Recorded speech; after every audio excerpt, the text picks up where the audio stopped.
मैं हूं अमित शर्मा और आपके साथ फिर से मौजूद हूं कैपिटल खबर के खास कार्यक्रम स्पॉटलाइट विद सिद्धार्थ मिश्रा में। हमारे साथ वरिष्ठ पत्रकार सिद्धार्थ मिश्रा जी। सर नमस्कार। नमस्कार अमित, नमस्कार जी सर, अभी पिछले दिनों हम लोगों ने पहलगाम के संदर्भ में जिहादी आतंकवाद की चर्चा की थी और आपने ये भी माना था कि वहाबी स्कूल के सम्मोहन में भारतीय मुस्लिम समाज में रूढ़िवाद बढ़ा है और ये रूढ़िवाद मुसलमानों और देश दोनों के लिए हानिकारक है। इसी विषय पर चर्चा जारी रखते हुए दिल्ली के पूर्व राज्यपाल नजीब जंग और एम्बेसडर इशरत अजीज साहब ने हाल में एक लेख लिखा था जो इंडियन एक्सप्रेस में छपा है। मुस्लिम समाज और भारत देश को गौरवान्वित करने वाले इन वरिष्ठ नागरिकों ने मुस्लिम समाज को रूढ़िवाद से ऊपर उठकर सामाजिक सुधार की बात की है। असद मैं ये जानना चाहूंगा आपसे कि जंग साहब और अजीत साहब मुस्लिम समाज को क्या नसीहत दे रहे हैं। अमित, धन्यवाद आप इस डिस्कशन के लिए। और मुझे तो लगता है कि मैंने भी वो लेख पढ़ा है, नजीब जंग साहब का और इशरत अजीज साहब का लेख पढ़ा है। और आज के समय में जब पहलगाम को लेकर के देश के अंदर बहुत सारी वैचारिक द्वंद्व चल रहे हैं और बहुत सारे चल रहे हैं, तो उसके अंदर जो मुसलमान समाज के दो ये बहुत ही सम्मानित और वरिष्ठ नागरिक जो कि गवर्नमेंट ऑफ इंडिया के पार्ट रहे हैं, 30-35 साल तक गवर्नमेंट ऑफ इंडिया के पार्ट रहे हैं, और कहते हैं ना भारत के मुस्तकबिल को लिखने में उनका भी कहीं ना कुछ एक कंट्रीब्यूशन रहा है। कहते हैं कि जैसे वो गिलहरी कंट्रीब्यूशन ही हो, पहाड़ बना, जब पुल बन रहा था लंका जाने के लिए तो गिलहरियों ने भी कुछ पत्थर डाले थे, गिलहरी कंट्रीब्यूशन ही हो,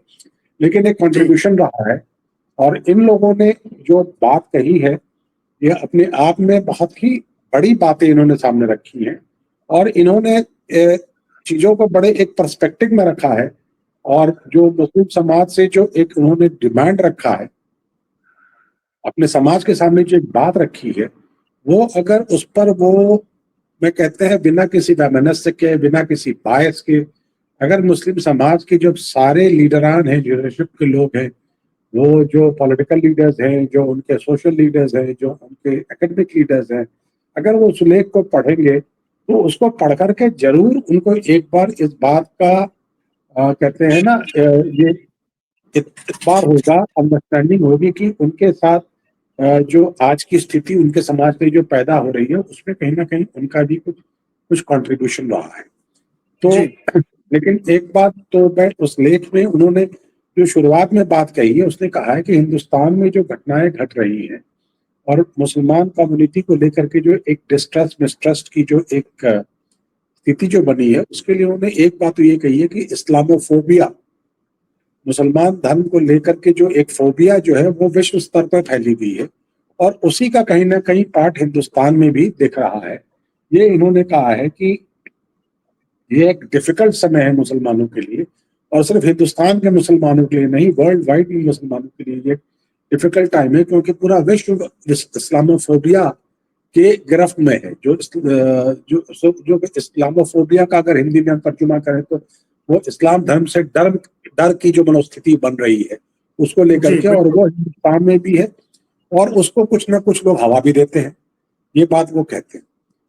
उन्होंने दूसरी बात ये रखी है कि ये इस्लामोफोबिया की स्थिति तो आज के तारीख में या पिछले 2-4 साल 5 साल में ये पैदा हुई,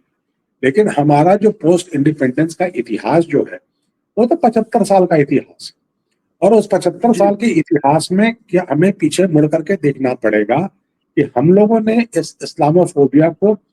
ओवरकम करने के लिए, ये स्थिति पैदा ना हुई होती उसके लिए मुसलमानों ने क्या कदम उठाए, और कहीं ना कहीं वो मुस्लिम समुदाय को रिस्पॉन्सिबल ठहराते हैं, मुस्लिम लीडरशिप को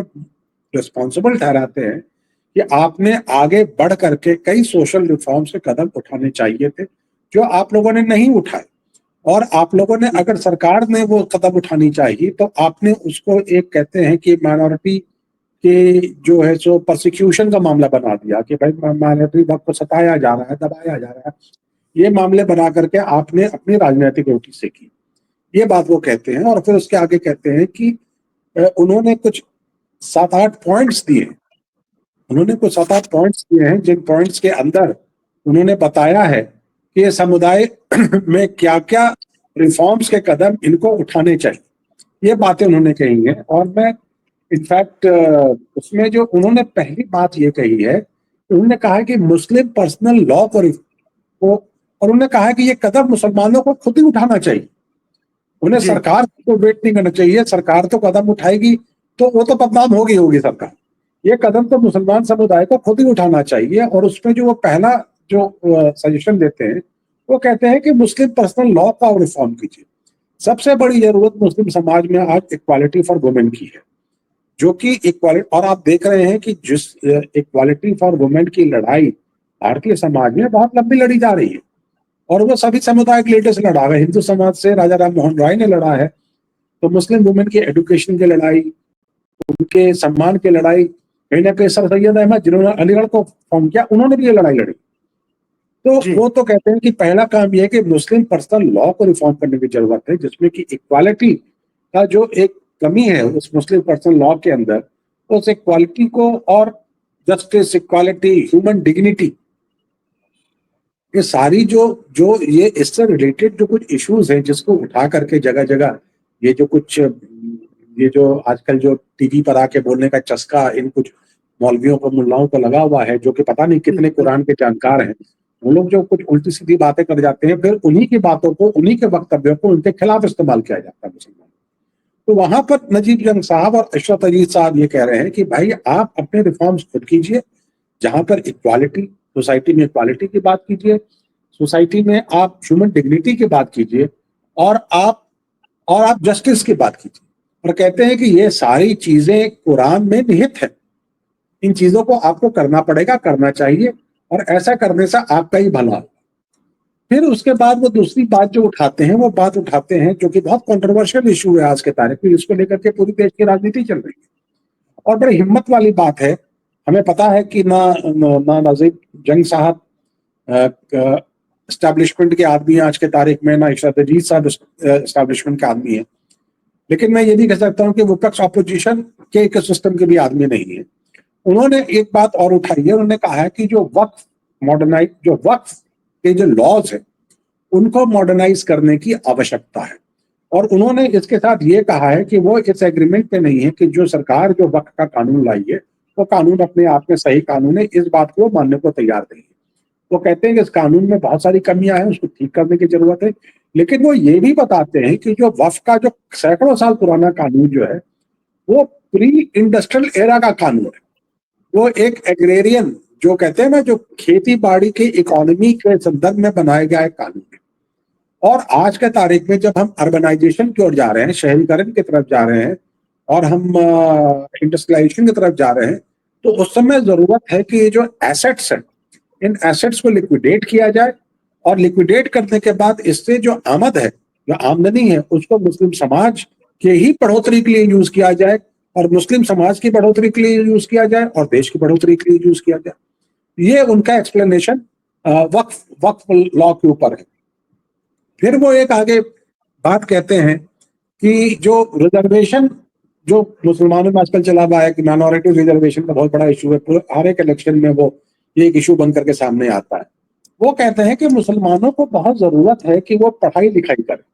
वो मेरिट के दम पे अपना जगह अख्तियार करें, और इन दोनों व्यक्तियों ने मेरिट के दम पे सिविल सर्विसेज का इम्तहान पास करके अपना स्थान अख्तियार किया है। और ऐसे कई मुसलमान नवयुवक हैं, कश्मीरी नवयुवक हैं, और हिंदुस्तान के बाकी इलाकों के मुसलमान नवयुवक हैं जिन्होंने यूपीएससी का इम्तहान पास किया है और बड़े पदों पे गए हैं। उसी तरह से कई और इम्तहान पास करके मेरिट के बल पे आप जगह हासिल कीजिए। वो ये कहते हैं, और ये रिजर्वेशन वगैरह के पैसाखियों का आप सहारा मत लीजिए। उनका कहना यह है कि इकोनॉमिक सिस्टम धीरे धीरे इस दिशा में जा रहा है जहां पर कि इन रिजर्वेशन वगैरह का कोई बहुत मतलब आपके एक पर्सनल डेवलपमेंट में बहुत नहीं रह जाएगा, लेकिन ये एक पॉलिटिकल मुद्दा रहेगा, और अब इसको पॉलिटिकल मुद्दा मत बनने दीजिए, क्योंकि ये आपके खिलाफ जाए, और एक माइनॉरिटी और एक मेजॉरिटी कम्युनिटी के अंदर आपके खिलाफ एक सेंटिमेंट पैदा करेगा। तो आप ऐसी चीजें क्यों करना चाहते हैं जो आपके पास नहीं है? आप ऐसी चीजों को मांग क्यों रहे हैं जिससे आपको बहुत फायदा नहीं होगा, लेकिन परसेप्शन में बहुत घाटा होगा आपको, मेजॉरिटी कम्युनिटी में आपके प्रति एक वैमनस्यता पैदा होगी। फिर उसके बाद वो कहते हैं कि ट्रू सेकुलरिज्म, वो कहते हैं कि देखिए आज के तारीख में जो सेकुलरिज्म की वो परिभाषा ये करते हैं कि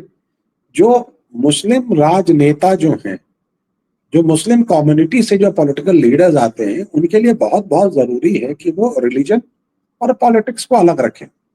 वो कम्युनिटी की लीडरशिप जरूर करें, लेकिन वो रिलीजियस मुद्दों पे ना करें। कम्युनिटी के सोशल मुद्दे हैं, कम्युनिटी के सोशल मुद्दे हैं, कम्युनिटी के इकोनॉमिक मुद्दे हैं, मुसलमान समुदाय के इकोनॉमिक मुद्दे हैं, सोशल मुद्दे हैं, उस पर वो मांग करें, लीडरशिप दिखाएं, लड़ाई लड़े, लेकिन रिलीजन को अलग रखें।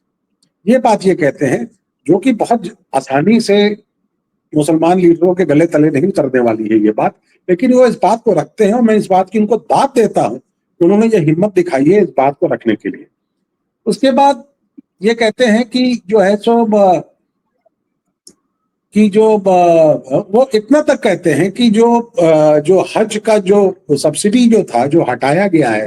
वो बहुत ठीक जी बात है कि भाई it's a personal matter, personal faith का मैटर है, उसके लिए सरकार क्यों वाहन उठाए, खर्चा उठाए। लेकिन साथ में ये भी कहते हैं कि अगर आपने हज की सब्सिडी हटाई है तो फिर बाकी रिलीजन्स में भी कुछ इस तरह की सब्सिडी आप ना प्रदान करें। ये बात भी वो कहते हैं, that will be a true secular society, जिसकी जरूरत है। फिर वो कहते हैं कि मुसलमान लीडरशिप को ये एक जज्बा, एक सेंटिमेंट क्रिएट करना पड़ेगा कि अगर वो रिफॉर्म्स की बात कर रहे हैं, जो अपनी लीडरशिप के बारे में बात करते हैं, कि अगर कोई आदमी उनके यहाँ रिफॉर्म्स की बात कर रहा है, वो रिफॉर्म्स की बात कोई रिलीजन के खिलाफ नहीं है, वो रिलीजन को स्ट्रेंथन करने के लिए, फेथ को स्ट्रेंथन करने के लिए कह रहा है।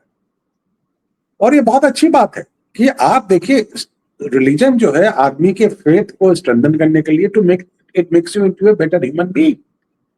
तो वो जी आपकी स्थिति को मजबूत करने के लिए है। और रिफॉर्म्स, अगर रिलीजियस रिफॉर्म्स इस्लामिक कम्युनिटी में आते हैं, मुसलमानों के समाज में आता है, तो उससे मुसलमान समाज मजबूत होगा, उनकी वहां मुसलमान जो आवाम है वो मजबूत होगी, रादर देन उनको कोई घाटा होगा। ये बताते हैं। और जैसे मैंने शुरुआत में ही कहा था कि आज जी जो सो कॉल्ड रिलीजन के जो सिपा सलार के रूप में सामने आते हैं टेलीविजन पर, वो वो ज्यादा डैमेज करते हैं मुस्लिम समाज के लिए, रादर उनके लिए कोई फायदा उठाते हैं या उनके लिए कोई ढंग की बात उठा पाते हैं। केवल टेलीविजन चैनल्स की ओर जरूर टीआरपी बढ़ा देते हैं, यही होता है, केवल टेलीविजन चैनल्स का फायदा होता है, उससे मुस्लिम समाज को कोई फायदा होता हो ऐसा नहीं है। जी बिल्कुल फिर वो कहते हैं कि इतनी बड़ी कम्युनिटी है, मुस्लिम कम्युनिटी इतनी बड़ी कम्युनिटी है, और वो 200 मिलियन की कम्युनिटी है, मुस्लिम कम्युनिटी इंडिया में, आप इस बात को जानते हैं। तो ये कम्युनिटी तो कई देशों की पॉपुलेशन से ज्यादा है। और अगर आप कम्युनिटी वाइज देखें तो इंडियन मुस्लिम कम्युनिटी जो है, as a community, they are 5th in the world. तो और कहते हैं कि इतनी बड़ी कम्युनिटी को, rather than fending themselves, they should be working toward strengthening their country. वो जी एजुकेशन में, स्पोर्ट्स में, और जगहों पे रिसर्च में, इनोवेशन में, और नेशनल यूनिटी में, इकोनॉमिक डेवलपमेंट में। और ऐसा नहीं है कि कंट्रीब्यूट नहीं करते हैं। हमारे यहाँ एपीजे अब्दुल कलाम सरीखे लोग हुए, हमारे यहाँ स्पोर्ट्स में जफर इकबाल, मोहम्मद शाहिद सरीखे खिलाड़ी हुए, हमारे यहाँ इशरत अजीज और नजीब संघ साहब जैसे मतलब सिविल सर्वेंट्स हुए, हमारे यहाँ मतलब एक से एक जनरल जकी जैसे जनरल्स हुए। तो ऐसा नहीं है कि कॉन्ट्रीब्यूट, लेकिन वो कहते हैं कि ज्यादा तादाद में, they should not be a few, वो उंगलियों पे गिनती वाले लोग नहीं होने चाहिए। इनका पार्टिसिपेशन और पुरजोर तरीके से नेशनल ग्रोथ की तरफ होना चाहिए। ये इस बात की वो बात करते हैं। फिर वो बात करते हैं कि जो सबसे बड़ी बात करते हैं कि जो ये रिफॉर्म्स जो आएगा, जो मुसलमान समाज में जो रिफॉर्म्स आएगा, वो रिफॉर्म्स कोई एक आदमी या दो आदमी बैठ के इसका निर्णय नहीं ले सकता है। इसके लिए कि एक ब्रॉड बेस्ड कंसल्टेंसी हो, इसके ऊपर डिस्कशंस हो, और इसके लिए जो मुसलमान समाज के पढ़े लिखे लोग हैं उनको लीडरशिप लेने की जरूरत है, जिससे कि वो एक जनरल कंसेंसस पैदा हो सके इस रिफॉर्म्स के प्रति, और लोग आगे बढ़ करके वो जो एक मिसट्रस्ट जो खत्म हो चुका है, तो मिसट्रस्ट जो एक ट्रस्ट खत्म हो चुका है उसको जगह पर और डिस्ट्रस्ट की स्थिति है उसको खत्म करें और एकजुट हो। और अंत में उन्होंने जो डिस्क्लेमर दिया है, उन्होंने डिस्क्लेमर ये दिया है कि अगर मुसलमान कम्युनिटी, अगर मुस्लिम कम्युनिटी इस तरह का पहल करती है तो ये बहुत जरूरी है कि सरकार भी इस पहल को सपोर्ट करे, इस पहल को इनकरेज करे, और जो उसके जो कहते हैं ना एडमिनिस्ट्रेटिव आर्म्स है, पुलिस है, या जो कहते हैं ना ग्रासरूट लेवल ब्यूरोक्रेसी है, या जो पार्टी के ग्रासरूट लेवल कैडर्स हैं, उनके अंदर जो एक एंटी मुस्लिम बायस जो है वो खत्म होना चाहिए। सरकार को आगे बढ़ करके हैंड होल्डिंग करनी चाहिए, जिससे कि समुदाय के अंदर एक ट्रस्ट की स्थिति पैदा हो, और मुसलमान समाज, और वो कहते हैं कि आज के तारीख में पाकिस्तान की तरफ मुसलमान समाज नहीं देख रहा है, नहीं देख सकता, क्योंकि वहां देखने लायक कुछ है ही नहीं, वहां देखने लायक कुछ है ही नहीं। तो हिंदुस्तान के मुसलमानों को हिंदुस्तान में रहना है और यहीं पर उनको जीवन बसर करना है, तो द बेट जितनी जल्दी अपने यहाँ रिफॉर्म्स ला सकें और मेन स्ट्रीम का पार्ट बन सके, उतना ही उनके लिए फायदे का है। जी जी सर, ये बहुत महत्वपूर्ण बातें बताई हैं नजीब साहब और अजीज साहब ने। उनका ये मानना है कि मुस्लिम समाज में जो एक सोशल इक्वलिटी चाहिए, एक ह्यूमन डिग्निटी हो और एक जस्टिस प्रिवेल करे पूरे समुदाय में, और इसके लिए जो रिफॉर्म्स हो रहे हैं वो रिफॉर्म जरूरी हैं। सर बहुत बहुत शुक्रिया, बहुत बहुत धन्यवाद आपका, आज आप इस चर्चा में शामिल हुए और एक बहुत ही जटिल मुद्दे को आपने बहुत आसानी से समझाया है हमें, और उम्मीद करते हैं दर्शकों को भी ये काफी पसंद आएगा। सर बहुत बहुत शुक्रिया आपका, बहुत बहुत धन्यवाद आज की चर्चा के लिए। जी नमस्कार सर। थैंक यू, नमस्कार, थैंक यू।